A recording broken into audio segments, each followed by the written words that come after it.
সুজি ও ময়দা দিয়ে দারুণ কিছু রেসিপি বানাতে মন চাইলে এই রেসিপি বাড়িতে বানিয়ে দেখতে পারেন। তার জন্য 1 কাপ ময়দা, হাফ কাপ সুজি, অল্প একটু লবণ আর দিতে হবে সাদা তেল। এবার সমস্ত কিছু খুব ভালো করে মিশিয়ে তারপর অল্প অল্প জল দিয়ে একটা ডো রেডি করতে হবে। ডোটা রেডি করে নেওয়ার পরে এক সাইডে রেখে দিচ্ছি আর অল্প একটু তেল ব্রাশ করে দিলাম, এতে ডোটা নরম থাকবে। এখন একটা কড়াই নিয়েছি, কড়াইয়ের মধ্যে আমি দিয়ে দিচ্ছি মেজারিং কাপের 1 কাপ জল আর দিয়ে দিলাম 50 গ্রাম চিনি, অল্প একটু ঘি।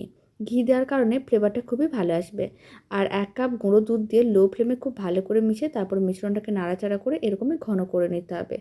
মিশ্রণটা ঠিক যখন এরকমই ঘন হয়ে যাবে ফ্লেমটা অফ করে এক সাইডে রেখে দিতে হবে। ডোটা থেকে লেচি কেটে নিতে হবে, এক একটা লেচি নিতে হবে, গোল বলের মতন করে বানিয়ে প্রেস করে চ্যাপ্টা করে নিতে হবে। তারপরে খুব ভালো করে এরকমই মাঝখানে পুরটা দিয়ে আটকে নিতে হবে, আবার একটু প্রেস করে চ্যাপ্টা করতে হবে।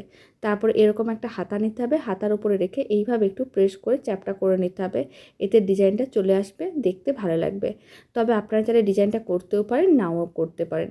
বাকি সমস্তগুলো রেডি করে নেওয়ার পরে কড়াইতে তেল গরম করে তার মধ্যে দিয়ে দিতে হবে আর উল্টে পাল্টে মিডিয়াম ফ্লেমে লাল লাল করে ভেজে নিতে হবে।